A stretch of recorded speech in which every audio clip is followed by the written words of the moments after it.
And welcome to This Week in Hospitality Marketing live show number 346. Yes, your eyes do not deceive you. That is Mr. In the Wilds. I mean, what are you, in the backwoods of Nebraska, up in the hills, shooting deer? Mr. Dean Schmit, Base Camp Meta. Hey, Mr. Schmit.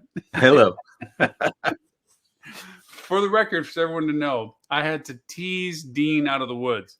He totally did. Totally did. So Loren's been trying to get me to come on and do a Metasearch show now for I don't know how long, and my fault actually that I haven't done it.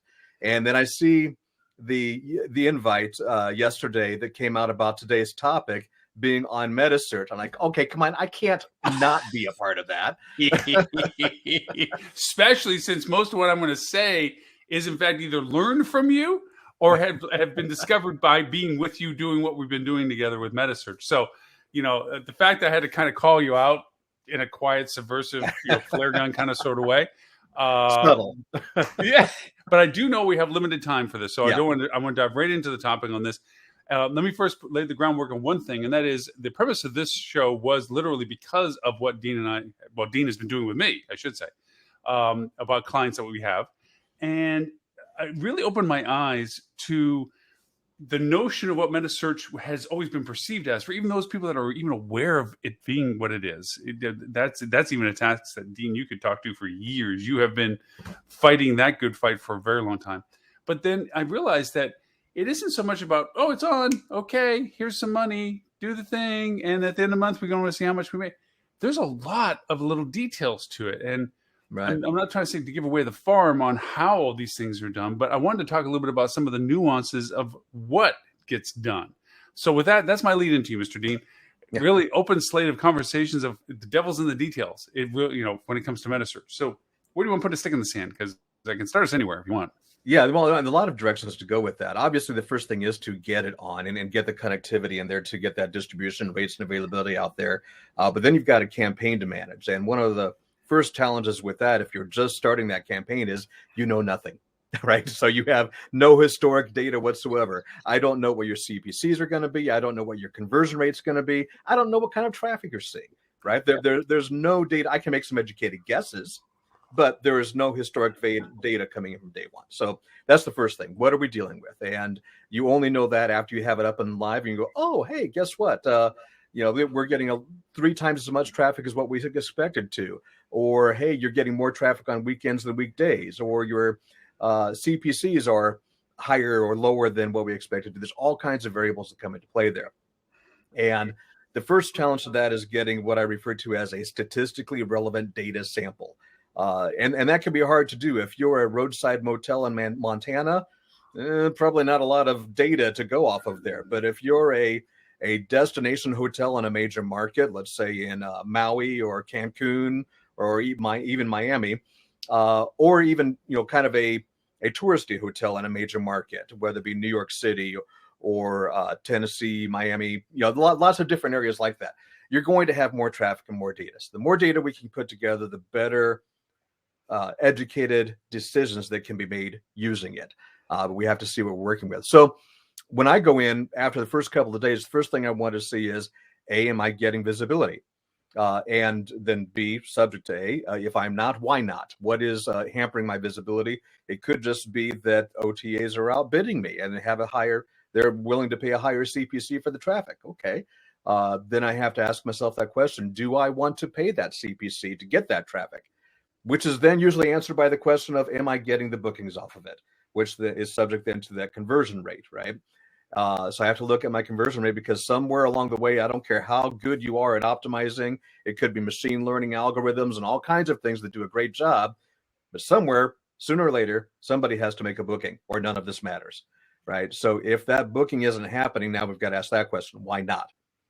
And this is a fight that I've had actually for 10 years or better, actually. And the fact that a lot of booking engines were built based on an assumption that you as a consumer came in the front door of that website. So you came into the website, you looked around for a little bit, you looked at the amenities of the hotel, maybe looked at their restaurant, and all those different things. And they said, okay, now I'm ready to book.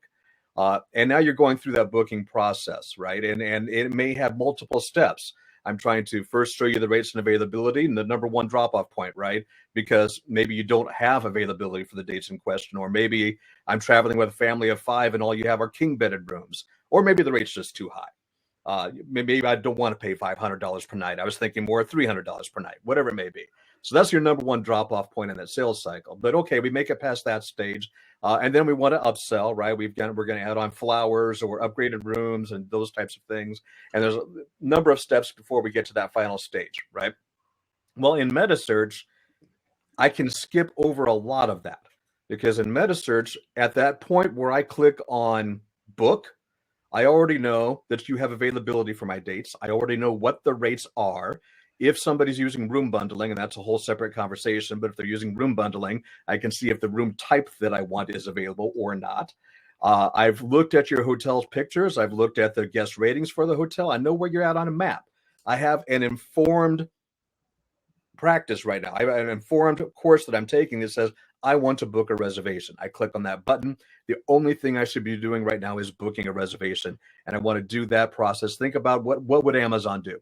Amazon would get you to that checkout as fast as they can, right? And they would know who you are as fast as they can. That should be your number one goal after I've hit that button, is I need to know who you are. And that can be anything from getting that first party cookie and first party data, but I want to get your name. I want to know your name and your email address so that just in case you don't finish that booking, I can come back to you and say, hey, you didn't finish the booking, and maybe get you back in there. Whereas you see a lot of booking engines now that go through this process of, before I get your name, how would you like to add on this or that? Or I don't even have your name yet, and I'm trying to get your add-ons. Your name should be the number one priority in that booking engine. The other priority is that when I clicked on that book button, that landing page that I get to should show me what I clicked on.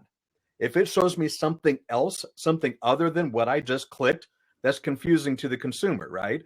Because even if the rate that you're showing them is lower than what they clicked on, yay, it's lower. But wait a minute, that's not what I clicked on. Can I get that rate? Right? So anything that causes confusion for that consumer at that stage is going to impact the conversion and the performance of your Metasearch campaign. Again, think, what would Amazon do? They would get that booking as fast as they can, right? Mm-hmm.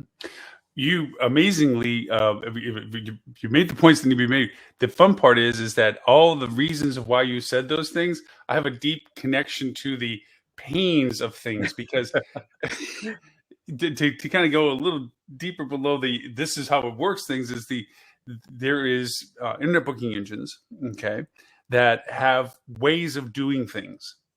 And through just the demand or lack of demand, really, they do them a certain way. Like, okay, we're going to set up a template, and the default is this overlay is always going to land on it, because everybody wants some sort of kicker of a pop-up that says, hey, we have this, or we want this, or whatever, or do you have a code that you need to put in, or whatever it is. Yeah.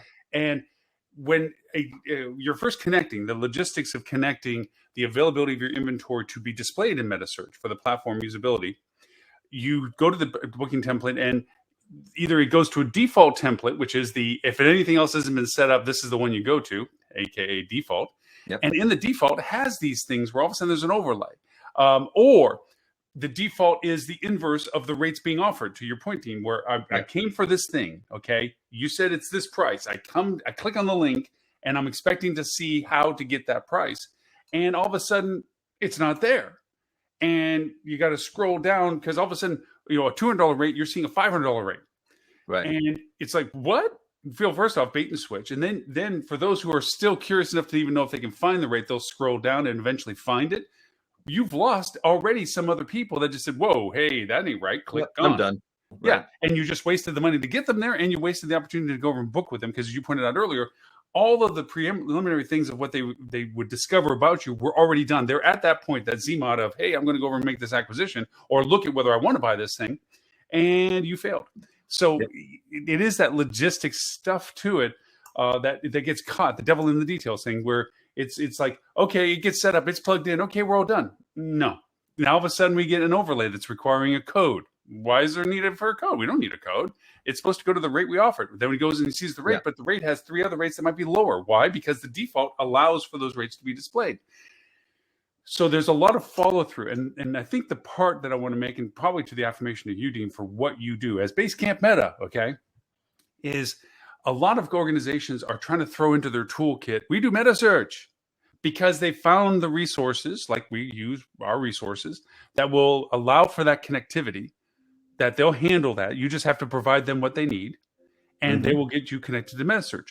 The problem is, depending upon their pricing model, it's usually a set and forget, or they're trying to literally take as much business from what you're doing elsewhere because they're on a commission model. Like the more they sell, the more money they make. That's an incentive, which is great because they're spending money to try to get you money, but they're also going to kind of tramp on your strategies by doing that. Right. I'm just throwing those extra little details in. Yeah. and I see Metasearch players out there now that charge as much as 15% commission on booked, not consumed, 15% commission on booked revenue. And first and foremost, let me grant you the fact that if that is the only way that you can run your meta campaign because you don't have a marketing budget and those different things, do it. Okay. It's better than not doing it. So it's better than the alternative. All right. Let's give it that much. But at a 15% commission, that's equal to probably what you're paying the OTA. Now your only advantage is that you're getting it directly. But one thing I encourage everybody to check on that. Are you paying a commission on Google's free organic listings? And I have found several companies, I won't name them, but I have several companies where you are. And that's a problem for me. Yeah, let's rewind a little bit. Okay. Yep. About what time last year did Google open up the organic? Was it about March? It was March. So it has been a year. Okay. Yep. This was an eye opener for me. So, which is one of the things I want to make sure I brought up in today's conversation is we started Metasearch with different clients and so forth. And all of a sudden, Dean pops up with this really spectacular report. Well, here's your organic from Google. Do what? Which I will separate. That has to be a separate from your paid, and too many of them combine those. Right, no, and that's true. We even in our metrics with clients, we even told clients, "Hey, here's the differentiator.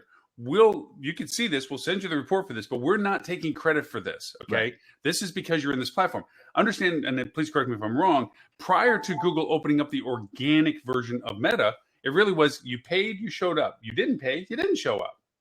Yep. Now it's you paid and show up higher, but if you don't pay, you're still showing up in the organic. Granted, it may not priority. Everybody and their brother can sell you if they have affiliate ability to get to your inventory.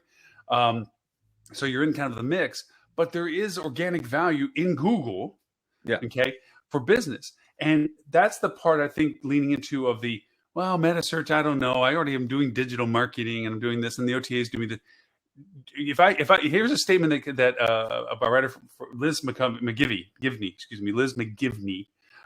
from Google went over and made a point. She made this statement: what if I told you that there was a risk-free direct booking channel that can drive an average of 8% of total web bookings at an average 5% commission rate? Would you be interested? And it's kind of like, I think I would. And neither of those numbers are off base. Neither of those numbers have I not experienced with working with you, Dean. Mm-hmm. Because in both circumstances, there's three influencing factors that I've identified working with you. Mm-hmm. The obviously paid performance return on ad spend kind of thing. They're like, I spent this much, I made this much. And I'm saying specifically of Google at this point. So let me clarify that. Okay. The second is I haven't been spending money, but I've made this money because of the organic representation of this. Right. And then the third, which we also don't take credit for, but want to make sure people understand the top line revenue implications, is the commissions you saved from an OTA providing that same booking for you. Right. And those three factors. Go ahead, Dean. I'm sorry. Well, and related to that, a really key point to address with that is I too often will hear that, well, you know what, I'll let the OTAs book it. I'll get the reservation from the OTA. If I'm paying 15% commission, I'll just take it from the OTA. That's fine. I'm not worried about the direct contact data and all that stuff. That's a whole different thing. But here's what you don't realize. Your conversion rates from the OTAs are not the same as your conversion rates for that coming to you directly. When they click on hotels.com, booking.com, Expedia, any of those OTA sites, they are greeted with your property listing at the top of that list, along with a fine selection of other hotels that hotels.com thinks you'll be interested in. Mm-hmm. Hotels.com is incentivized to get a booking, not your booking. Whereas when they click on your link, they're booking you, nobody else. So the conversion rates are very different. And I would even add to that because they control where that goes in their platform, they would be more preferable to sell a more expensive hotel compared to yours if given the opportunity of showing the comparisons of other hotels in your market that would be under consideration.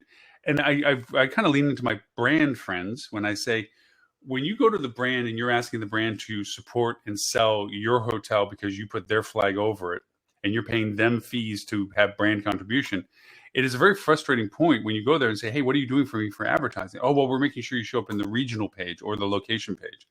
So I am on a page with everybody else in my market. They still have to choose from. And yet I'm giving you more money to do that privilege, which is what they do. They say, okay, you want to be featured better on the regional page view. It is very hard to make the brand sell just your hotel because brand has the same perception. A booking in their brand is what's important to them, not your booking in the brand. Well, and that's why a lot of these brands rolled out their variations of top-off programs, right? They all have different names for it, from Level Up to Edge, or wait, what is Hilton calling that? Anyway, they all have a different name, but it's a top-off program, right? Boost. There's Boost. Yes, and it is. Now you can look at it too. There is benefit and ratios to handling it yourself as well.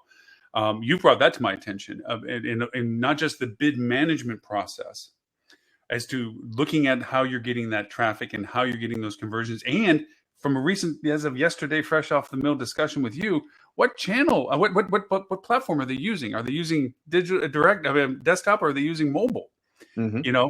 Because we were trying to debug something, and without getting too much into the details, it was, look at that. Mobile is crushing traffic, but no conversions really compared to desktop, which is not as much traffic, but greater conversions. And the cost factor of mobile was 2.5 times higher than the direct. It was desktop. Just too much for no bookings. Yeah, exactly. Right. And people getting traffic, but not booking. Yeah, right. And that varies by property, right? So you have to understand what type of a property you are, right? So a luxury resort property, mobile is great for shopping, not so much for booking.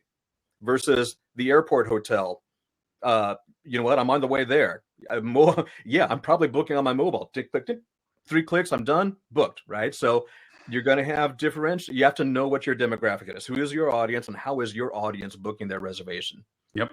And I would say that one thing we haven't truly experienced in today's marketing culture that we had pre-COVID is the international market influence. Because I would say, in all caveat, to say this same resort that we were having this diagnosis on was a heavy international destination travel resort. I would say that, especially from the Asian region, I would say mobile would be a stronger play for us because we probably get the traffic and conversion, because mobile usage is different when it comes to certain cultures. Yeah. We haven't really experienced that back into our domestic market quite yet.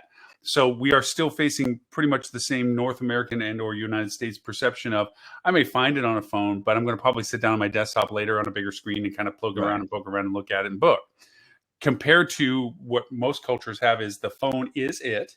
The percentage of internet traffic on mobile is 68% plus. It's a rounded number that grows up. So it is, the internet is a mobile world. It's just not everybody uses it to the function culturally that other countries or other regions of the world do, in the sense of their conversion value of that particular process. But go ahead. I want to back up a little bit to what you were talking about earlier with the organic versus paid listings, because there's another really key point involved with that too. And that is, number one, there is an inverse relationship between the two. So if you are not in your paid listing section and you find that you are getting bookings from the organic section, the only reason, it's just like your paid search, right? You've got your search engine marketing, your pay-per-click marketing that you've been doing with your digital agency for 10, 20 years now, right? That's your paid SEM. And then you have your SEO, search engine optimization, your organic listings that come below that, which is all driven by making sure you've got the right content, keywords, and different things like that, right? If somebody is going to your SEO, it is likely because they were looking for something that they didn't find under the SEM. Mm-hmm. Most of the time, SEM is where that traffic is coming from, unless they didn't find what they were looking for. So the same thing applies over here in the meta section. I've got my initial listing of the top 4 points of sale that Google's presenting me. Did I find what I was looking for? Either A, I wanted to book with the brand direct, which is a thing. People do prefer to book direct. Or B, there's a little note on the bottom where up here on the top four, I've got rates at $300. And there's a little note on the bottom that says more rates from $149.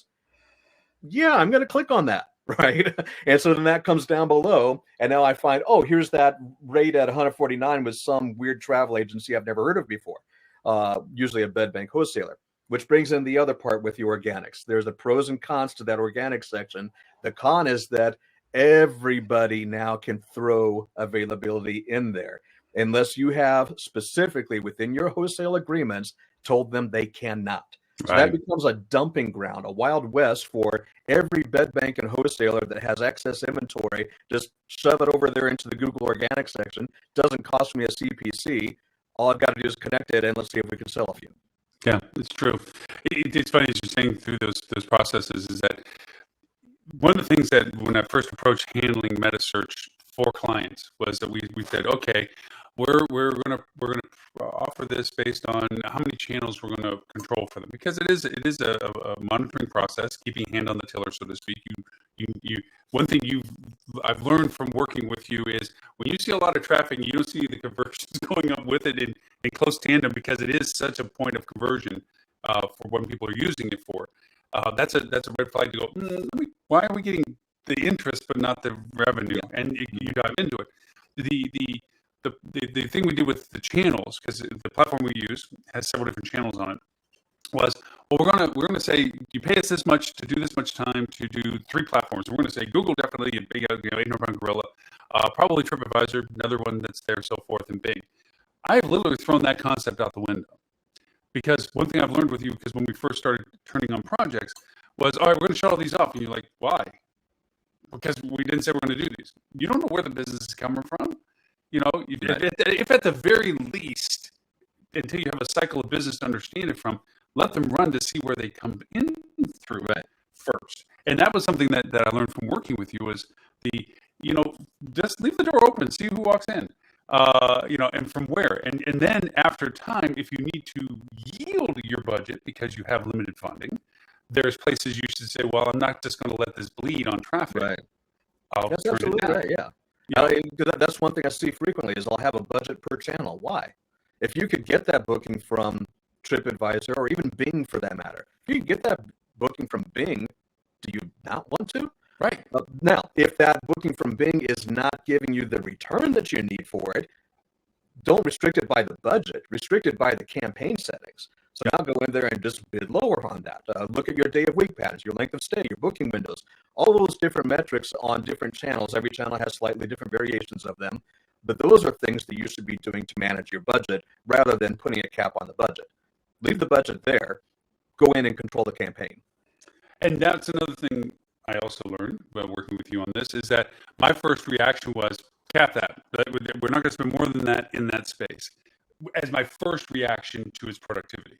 Mm-hmm. And you're the first to say, well, yes, you can, but it might be preferable if you marginalize what the campaign is functioning as.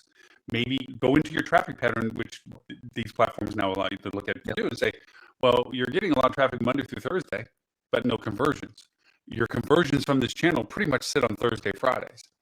So shove down what you even do, or even reduce your exposure to nothing on those days that traffic is just earning your money, and let the days that you do have productivity of traffic still run. So it's not just saying I'm only going to spend this money on this channel, Bing, let's say, but I'm going to go over and mitigate how that money is being spent on this channel, which is yield. Yep. And all of this conversation, because I only have you for another 5 minutes, 3 minutes is on the idea of controlling and running functionally an account rather than letting it just run itself. And I'll let you burn the last 3 minutes since I have with you on what you might want to talk about on this. Yeah, so we've covered a lot of it, actually. Understanding the different channels have different metrics that you can control them by. Google, of course, being the most robust of all of those. TripAdvisor, pre-COVID, TripAdvisor was starting to really fall in terms of its importance in Metasearch. And when I say fall, I mean the battle for second place. Google is always going to dominate first place, right? So now who's the battle for second place? And Trivago was surpassing TripAdvisor pre-COVID. Then COVID hit, and Trivago pulled all the marketing dollars. No international travelers. The Trivago guy went bye-bye. And now TripAdvisor has that strong second place finish. But again, understanding the metrics for your audience, where TripAdvisor works well, where it doesn't. It works well with destination resorts and very touristy type of properties. It does not work well for that roadside motel in Montana. That's not where we're going on TripAdvisor. But Google, on the other hand, that roadside motel in Montana, yeah, works great. Click, click, book. I'm done. I'm out of here. That's fantastic, right? So, and I could go through different variables that we don't have time for, but talking about Kayak, Trivago, Bing, WeGo for that matter. Everybody has a niche that they fall into, and understanding what that is and what your demographics are going to look like from that channel. Very true. Dean, I appreciate the fact that I even got 30 minutes to banter around what I basically baited you into getting into, so that's cool. I'm glad you saw the bait and came to it. But no, I appreciate it always. We will have to have a continuing conversation about this with you, because as you said, not to glaze over the other channels by any means, but they all have value for all different reasons. And I mean that from logistics that you pointed out to me, that some platforms have accessibility and inventory that other platforms just don't have. Yeah. And from that, you have different ways of producing. So all good stuff for it. Dean, for people to find you, where do they find you? Where can they go? All that kind of cool stuff. Basecampmeta.com, or find me on LinkedIn under Dean Schmit. Perfect. Well, I'm going to let you go get prepped for the call that I interrupted you from getting to. No worries. Take care. It's a pleasure. Thanks, Dean. I appreciate your time. Cheers. Well, that was Dean Schmit, Basecamp Meta, and as you can tell by the conversation, my collaborator, confidant when it comes to Metasearch, the things that we didn't talk to while he was with us that I want to kind of go back and address on some things is some of the ways of approaching Metasearch if you're not already currently doing it, if you're currently doing, to evaluate what you're doing and see what options might be existing. Most people's exposure to Metasearch is based on what has been offered to them via platforms like a Sojourn, Synexis, Adara, Travel Trip, or whatever. People that are saying we're doing Metasearch, kind of like what PR agencies used to do when digital marketing was first rolling. Oh, we do digital marketing too. It's a way to make sure that they're not missing out on a revenue opportunity by offering a service level. However, that service level is commensurate upon their education and skill level. A lot of times, especially the way it's configured with a lot of these platforms, they'll integrate it into their current contract with you. Say, oh, well, you know what, we may not modify what you're paying us per month, but we'll adjust for it because nothing's free, as to how they get their money from doing it, which usually is a stronger commission model for this. And as Dean pointed out, there is some gray zone that if you're unaware, in Google in particular, that there's an organic contribution to it, they can take credit for organic creation by having put you into the platform, the organic revenue for it, which falls under the contract guidelines. They're not doing anything illegal.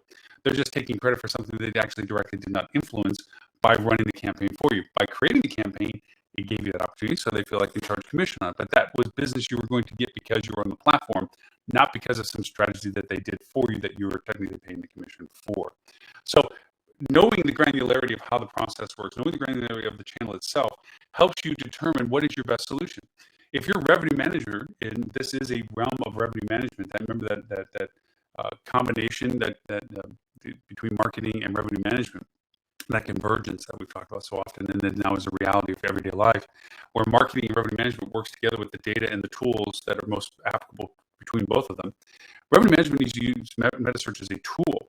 As I said in the statement from Lisa McGivney, that if you were to go over and say, if I told you there was a risk-free direct booking channel that can drive an average of 8% of total web bookings, 8% of your total web bookings, which we know is such a large number of our overall contribution of top-line revenue, and with an average 5% conversion rate, meaning that for everybody that came and saw you, 5% of them actually did purchase with you, would you not take it? And that's what Metasearch really represents as a channel of contribution. However, if your revenue management is not a person that wants hands on the tiller, that doesn't want to go in and modify the bidding and the rate strategy, which is really more of a marketing realm of like, okay, marketing, we're going to use Metasearch. You control the campaigns. It has to maintain this threshold of productivity, and it can't go above this threshold of cost. Those are the parameters. Those are the bumpers. In all campaigns, for all marketing, those are your bumpers. It has to produce this much, and it can't cost more than this. That is different than what we do with OTAs, which is we'll take whatever business they give us and we'll just pay for what's produced. What you're not realizing is the Metasearch, you have a very strong influence on your ability to drive business to you. The part that we kind of glazed over was all the extra value of having direct bookings with you that created your ability to have direct data of the guest itself rather than third party, and you don't get the full data. You know who they are, you know where they're from, you know how their conditions of acquisition was for you. They know what they did when they were with you, and you can create a residual lifetime value relationship with them, which has additional value beyond the single transaction that they've created. That's already a given. That's already in the pile. That's table stakes when it comes to direct channel. The idea of Metasearch, and Dean pointed this out, was for people to use the platform. We've actually created that beast. The platform is, I already know who you are. I already know where you are. I already know what you are. What I don't know is whether you have availability at a price that I want to pay. And that is the lane of Metasearch. Is I know what you are when I see in your listing. I can't explain the universe of our resort in 25 characters on a single line under my Metasearch listing. You'll have to know more about me than just that. And if the rate was the bait, and you saw that I had a great lower rate than everybody else, and that got you to discover me, albeit good, but that's not the real primary. That's a secondary reason to Metasearch value. So if they know who I am, and it's really the point of whether they're going to decide to stay with me. Metasearch puts us right front and center, top of line, no fold kind of stuff. You pay to be up there. Now, obviously, if you're not paying to be up in the Metasearch space, or in Google, you're organically still there, but as Dean pointed out, you're in a Wild West function. You're in there with everybody else that you've allowed to sell your hotel. The only thing that stands out for you is you are the official website. We'll continue to say that. You are the official website. You're the official source. So that stands out compared to everybody else trying to sell you. And that is a validation factor, again, as Dean pointed out, when it comes to, well, I'd much rather do business with the property itself than Joe's Yahoo travel agency that I have no idea who they are, that just happens to have a few bucks less, inadvertently wrong to do so because they're selling wholesale rates. And doing that where I don't know who am I buying it from, whether I have recourse, can I cancel, what's the cancellation policy? All those questions pop up in a moment when you're looking at them and going, yeah, it's worth the $5, $10, whatever. I'm going to go with the hotel because I'll be there. I can talk to somebody when I'm there about any problems that I have. So that has its value. Now, going back a little farther, let me clarify one thing I made a statement of, and that was we've created this beast. Hospitality as an industry online has been horrendous about its ability to describe what we do. We've gotten better, but we're still nowhere close to what retail and other entities online do. We still have a difficulty in sharing what we are in a way that people want to hear, in a way that they can discover online. Our websites are bulky. Our brand sites are innate. I mean, they're just terrible. It's all about selling the brand and not about the guest experience at all. And if we do have a good website for our hotel, be it independent or not, the content on it has to be in a navigation kind of way, and it has to be done well that everybody that was looking for us finds what they're looking for. And that's very hard to do on a website. So we have created the need for brevity online. They have found from a variety of sources our existence, whether it be our website or not. We hope that we contributed in that attribution string, but likelihood is we were one of many places that people went to discover where they would like to stay, and we were one of them. Through that process of discovery, we've been put into their mix of consideration, close to the ZMOD, zero moment of transaction, the Google thing.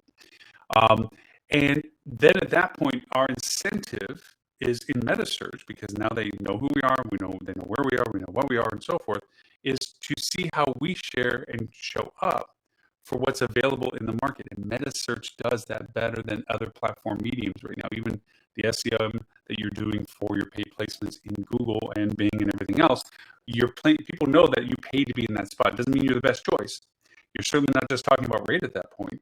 So I have to click on that to find out what your rate, then I have to click on put my dates in, and I have to click on what the rates are and see what the promotions are. That's 3-4 clicks into, compared to looking over to the right and seeing Metasearch, and there's my rate, compared to everybody else's rate, OTAs, and everybody else is trying to sell me. And if I pay my placement, I'm there. And it's a clear decision. They don't need to be re-educated about our product. They just need the decision whether they want to buy our product at that point. And Metasearch has a very powerful point to that. So, like I said, we have created the scenario where Metasearch is a solution to a problem that we have never solved other ways. We've gotten better at it, but we've never solved it in certain ways. Let's go back to Metasearch and something we first started a conversation with Dean about, and that was the unknown factors. There are 3 unknown factors if you've never done Metasearch. How many people are looking for you? What is it going to cost to get them to come and look at you? And 3, what is the conversion of those people that did look at you, discovered you, and actually booked with you? Those 3 factors, okay, are unknown entities. Unfortunately, they are 3 of the most principled values to determine what you are going to commit as finances for this. Going into the real world of how we face this, we have those that have control over the funding to what we do. And then we have those that have control over the decision of how to allocate that funding. And then we have the process of determining the value of what was spent from convincing the people that have the control of the money to do that. Owners, management, operations. From that, you have to answer questions. Okay, so I'm going to give you X dollars. You're asking me for $10,000. What am I going to get for it? We don't know. What? Yeah, we don't know who's looking for us. We don't know how much it's going to cost to be in front of them. We don't know how many people are actually going to buy from us. We don't know. And you want me to just give you $10,000 to find out. I'm paying $10,000 for your education. Yeah, no, I'm going to give you $1,000 maybe. Tell me what you can do with it. That's a real world conversation. That really happens. And you're looking at it's like $1,000. We're not even going to be able to afford to be in the space to find that out because we'll burn our money not even knowing what we're burning it for. So you have to go and figure out ways to answer those 3 pieces of data that you don't know. And that is traffic, cost of conversion. Knowing that there are symbiotic relationships between what Metasearch does, bid process, you're paying per bid, per click, CPC, and you have a total budget that you're willing to spend towards that CPC that you set up, is identical to your paid campaigns, saying Google or Bing. But let's just take Google for right now. In Google, you know that increased demand to your market means increased cost to get in front of them because you're competing with other people. When you are in season, everybody in your market, including everybody outside your market like OTA is coming in, raise the rate of CPC because more people are willing to spend more money to make sure they show up better for all the people that are looking for it. It's demand of market. Okay? So in season, it's probably 30, 40, 50% higher than off season when it comes to cost. So in order to present yourself, be higher in the rankings for paid ads or paid placement, okay, you need to spend more per click to get that prioritization. This is not me re-educating you on paid campaigns. This is just stating the obvious of what paid campaigns operate as. Metasearch operates in the same way. The higher the demand to market, the higher the cost to show up higher in that market. So if you're paying more for paid campaigns, there is a high propensity of correlation, mathematical correlation, that you're going to end up paying higher in Metasearch for that same time period because you're in that business cycle of demand. So knowing that there's a correlation between increased spend in paid campaigns and increased spend in paid Metasearch, now using that as a starting point, looking at your Google paid campaigns and saying, hey, what is the variation between low to high for the time frame that I'm looking at to run this campaign, to know what am I actually spending in CPC. Now, this is where you have to begin to create similarities. You have to look at your top 10, 15, 20 keywords, depending on how many words are primarily used for your volume of traffic. And if you don't know how to do keyword research, well, that's a conversation you hire people like me for.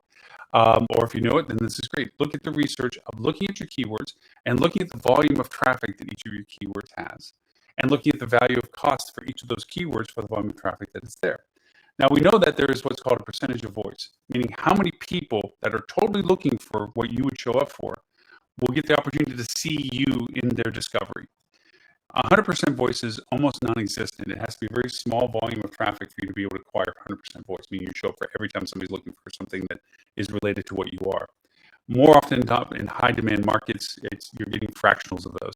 If you can get into the teens and 20s in a high volume place, a high demand destination market with a lot of competitors, that's pretty good because you're showing up well compared to everybody else that could show up. In a market that you're a big fish, you might be in the 40, 50% range, 60% range. But at some point, you get a diminished value return as to how much you show up for versus what you actually benefit from that exposure. That diminished value of return is based on dollar spent versus dollar acquired. Another mathematical thing, another conversation. Actually, we've talked about it in previous shows. So looking at your CPC, looking at your top keywords, 15 to 20 of them or so, you have to do what's called a weighted mean average, saying, okay, this word is used, hotel or downtown hotel XYZ location, 100,000 times. Okay? How much of that, and it's very expensive, it's $5, $6, $7 a click to be in that space. How much of that is actually coming to your site? Well, we know that Google Analytics has blinded us to keyword usage a long time ago. It gives us attribution springs. The only way to really determine the value of that keyword is, have you ever bidded on it before, and or look into your ad campaigns in Google and see what did it cost you to be in that space and what did you get from it? And you create a correlation of return on value, ROI. I spent this much, this is the traffic, this is how much it cost me to get it. It gives you hard numbers. It cost me $5 a click. I got 100 clicks. I got total traffic of 1,000 people, so I have a conversion of 10%. That's really cool. Those numbers are going to get used for what we're going to do for Metasearch. So you do a weighted mean average of all, say your top 10 keywords. Let's keep it simple. Top 10 keywords, weighted average, which means basically total volume of traffic, cost of that traffic, in comparison to the total amount of traffic of all the keywords. So if one keyword has 100,000 searches per month, another keyword has 1,000 searches per month, the ratio is basically 100 to 1. Actually, 100, yeah, 101. So you weight the averages out, okay, to say on average, the weighted mean average is this many people between all these keywords, and this is the weighted mean average of the value of the cost per click based on those words, based on volume of traffic. That's going to be important because you're going to take other numbers that you already have data on. You're going to take you have to round these numbers out, because getting down to a particular month gets too much granularity in the accuracy of this. So you're going to take annual ADR, you're going to take annual length of stay, you're going to take annual occupancy. And you're going to take over each one of the months and look at all that and say, this is my annual ADR, and this is my annual occupancy, this is my annual length of stay. And you're going to create a value of conversion. You're going to say, based on my average ADR, based on my average length of stay, my acquisition value is this.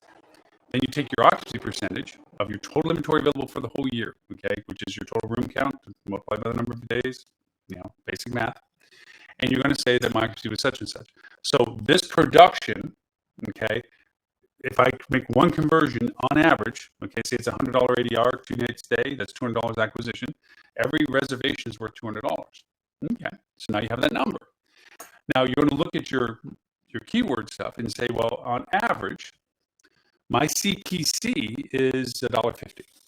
Okay, so if you're at $1.50 per click for getting somebody, and your conversion is at 5%, which is really high, but let's just leave it at that, then you know how much it costs for you to acquire somebody overall. You apply that math to your value of acquisition and say, okay, based on this, I have to have these many reservations to make this much money.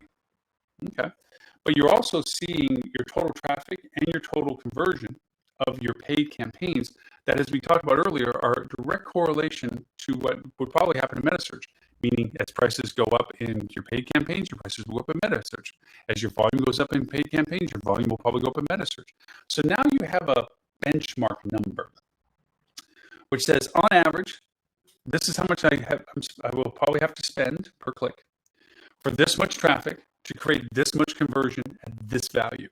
So you have, in effect, solved a value proposition for the 3 unknown variables before you ever started the campaign. And that is, how many people are probably looking for us? Answer that based on symbiotic relationship to paid campaigns. How much do I have to spend to get them? Again, symbiotic to what the average cost relationship is, average weighted mean, to what you spend in paid campaigns to get them. And what is the potential conversion value of those people? Again, based on the symbiotic relationship of paid campaigns. We've done this over and over for our clients. And it has bellwethered our process. It has benchmarked our process. We are within statistical tolerance of being accurate by guessing this way and determining what the value is to what our Metasearch campaigns would be. Wrenches in the system, and this is something we discussed with Dean on the show just a few minutes ago, is there is logistics issues. We had a crippling effect that the default platform that was used in the booking engine for one of our clients was doing this unnecessary overlay because it was in the default functions of the platform. And as all of us know, getting a hold of somebody in these internet booking engines and getting them actively solving your problem is a time consumption. Hi, we have this problem. Oh, I'm sorry. Hi, we'll send this to your rep. Oh, the rep will get back with you. But this is the problem. What is the problem? Then we can have 7 to 10 days can go by just in the dialogue to get to the point that they understand what it is you're asking them to do. They've diagnosed what it is and determined what it is that they need to do to fix it. That's a 7-day, 14-day window of things. During that time, your conversions tank because people go, as Dean says, that's the rate you're offering me. I click it, and all of a sudden I'm coming over and there's an overlay asking for a promo code. I don't click, I'm gone. And even if they see through the overlay and see the rate behind it, sometimes they don't even know that they have to get past this or whether they're even allowed to get past this. You lose those people. For the people that are tenacious enough and click through the popover, then you might have a rate sorting issue where the wrong rate's showing on top and you have to discover the rate that was bringing you there. You lose people from that. So that conversion degradation skews the statistics of what you should be getting to. Those things happen. And it is growing pains of what you do when you first start campaigns. The cool part about the campaigns is allowing them to run. You begin to determine, one, how accurate you were in your calculations of determining how close you were doing this to what you thought you were going to do. But you begin to, what as Dean pointed out in the discussion as well, you begin to see the fluctuations of what is being produced, the days of demand versus the days of traffic. And I mean, in the sense of conversion. So you may have a lot of traffic Monday through Thursday with very little conversion. Why spend money for a visibility you're not getting revenue from? The same too, and this is another diagnosis of having somebody granularly going into it. You're looking and saying, okay, so we're getting traffic correct. We're getting conversions correct. So that doesn't fit, okay? Traffic is high on Fridays and Saturdays, and only conversions we're getting are Fridays and Saturdays, but our conversion is so low. Why? Next step, where is it coming from? Well, one of the functions of platforms that do Metasearch is it's going to say, this is my desktop, this is my tablet, and this is my mobile. Okay, let's look at it. Well, mobile is really high in traffic, but they're the least converting, and yet they're the most expensive to get the traffic visibility. Desktop has lower traffic, higher conversion, lesser cost. We need to mitigate how much we're spending in the mobile space display of our Metasearch because it's not producing at the level we need. Now, two things happen from that. Either it fixes the problem and you're still getting the value of the mobile contribution, or it fixes the problem and you're not getting the value of the mobile conversion. So it gives you the answer of, well, in order for me to be in mobile, I have to actually pay for the exposure, because the parts we still aren't familiar with, and this goes to the attribution string, is how much was discovered on mobile that went to desktop for conversion. Did we throttle that? And that only happens by adjusting your mobile and seeing if it impacted your desktop. Is there a correlation between mobile traffic and desktop traffic to conversion? Did it wash out people's interest on mobile, but those people that did decide they wanted to convert went back in on their desktop, used Meta again on their desktop and came over? And then, of course, there's another bleed to that, and that is, did mobile Metasearch drive them to our website because they got exposed to our rates and so on? Oh, this is pretty cool. You know, I want to know more about the hotel. I'm kind of familiar with it, but this seems pretty interesting. I know the rate exists, so I can always go back to it. Let me go on my desktop and or mobile to the website and see. And that comes from tracking and tagging correctly to your website. Did Metasearch drive the traffic to your website for conversions at that point? So tracking and analytics is critically important for that as well. So that is the way of figuring out the three things that you don't know, which is total volume, cost of traffic, and conversion of that traffic. It gives you a great benchmark. We have a calculator that we use. I haven't put it online like I've done my other calculators, mainly because it's kind of like a Rosetta Stone of something that, as you can see, this works for Meta, but it also works for a lot of other stuff.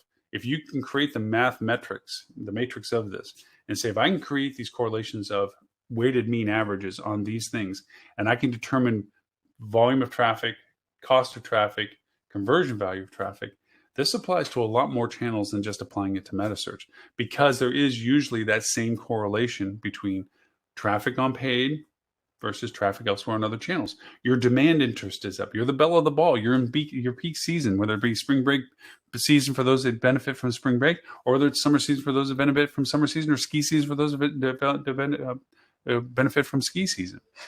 They all have correlation values.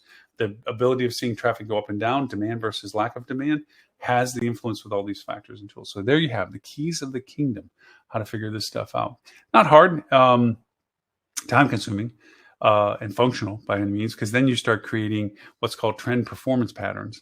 And that is confidence factors related to the insights that you have. You start scraping data from other places, and like the airlift traffic and mechanical airlift traffic to your market, and feeder market traffic and feeders to your traffic. You can begin to determine value of channel, value cost of channel, volume of traffic from channel, and those start developing ways of creating marketing budgets based on hard data of demand cycle, cost of channel, acquisition of channel. And that gets really fun on platforms like Tableau and so forth. So, and that comes from data metrics from your website. So that's just a rabbit hole we're not going to go down today, but we have talked about it at times past if you're ever interested. So with that, I think that kind of wraps up our conversation about Metasearch, devil's in the details. A lot of people don't realize that there's a value proposition to running your own Metasearch. If you do get to put it on your own MCC, Master Control Center for your Google, connecting it to your Google audiences that you're using for your paid campaigns is wicked cool, because you can use that data from the audiences to better refine your meta strategies as to how you yield yourself. There are some very cool tools, especially in Google, when it comes to controlling your push on dates that you have reduced inventory. You don't want to sell that inventory on certain dates at lower rates, because you don't need to. The demand is there. You're trying to high yield your remaining inventory. So for that reason, you don't need to be advertising Metasearch on those dates. So you have means to controlling those to say, if somebody is looking for certain dates, those dates, I don't want to spend much money on. Actually, no money. I don't want to show up. I don't want people to even look at Metasearch for those dates. They're going to have to come to me to get the rates that I'm asking for those dates, because I have high yield on those dates. Google allows you to do that. And this goes back to the discussion of who's doing your Metasearch. Because when you're dealing with these platforms that are offering Metasearch, their motivation is the commission. They're going to sell whatever they can of you to get their money for doing it.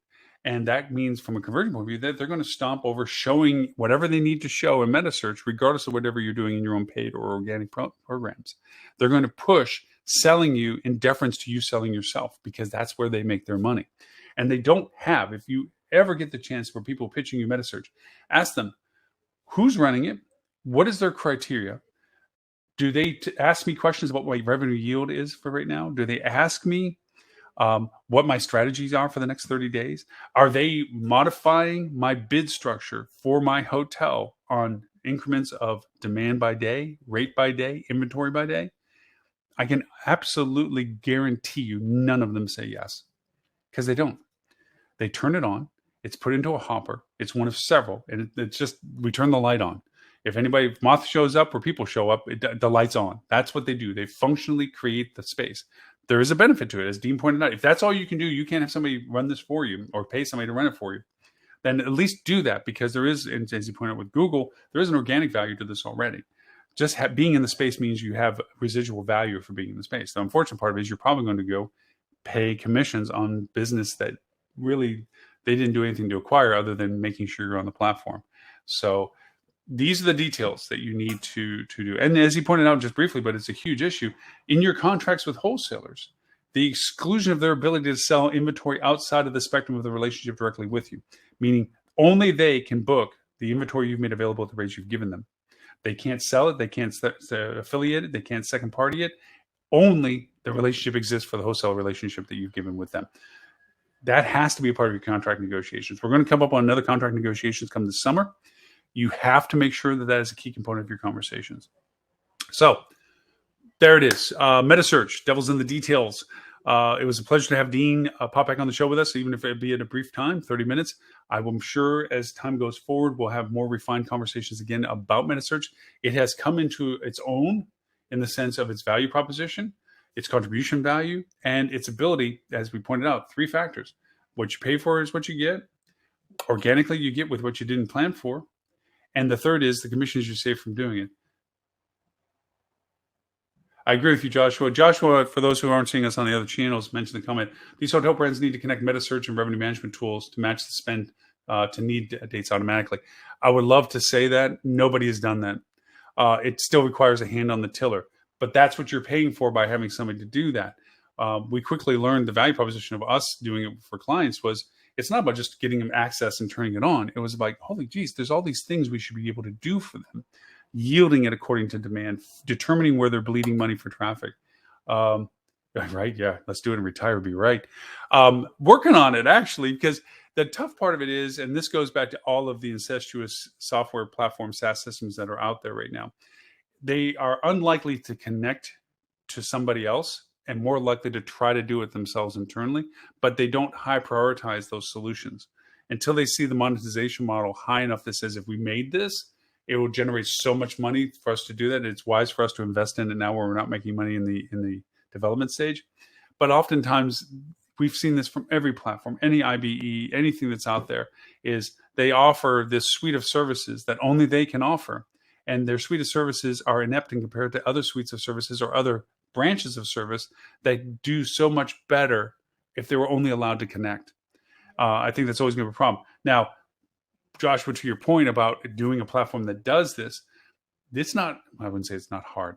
It's not impossible to do, because if you can extract, there's some great tools we've talked about on the podcast a couple of weeks ago, about data scraping. There's some very robust new tools that have come out on the ability to pull data and extract it. And then, of course, platforms like Pabbly and IFTTT and Zapier and so forth, where you can connect despairing sources and connect data sources and put them into data sheets and use those data sheets to extract the data. You can create these correlations. You can take revenue yield and look at your channel contribution, what you would cost to get it, what you're wanting to derive from it, and how much money you have to spend to do it. That right now an Excel sheet does that. The problem is a lot of people don't take the time or have the time, or at this stage of the understanding of Metasearch, the value of the Metasearch. For them right now, their simple decision is, do I do Metasearch? Click switch. What we're talking about and have talked about today is it's not just clicking a switch, clicking a switch. Yeah, there we go. It's what do you do with the light? How bright do you turn it? How dim do you turn it? How many lights do you turn on?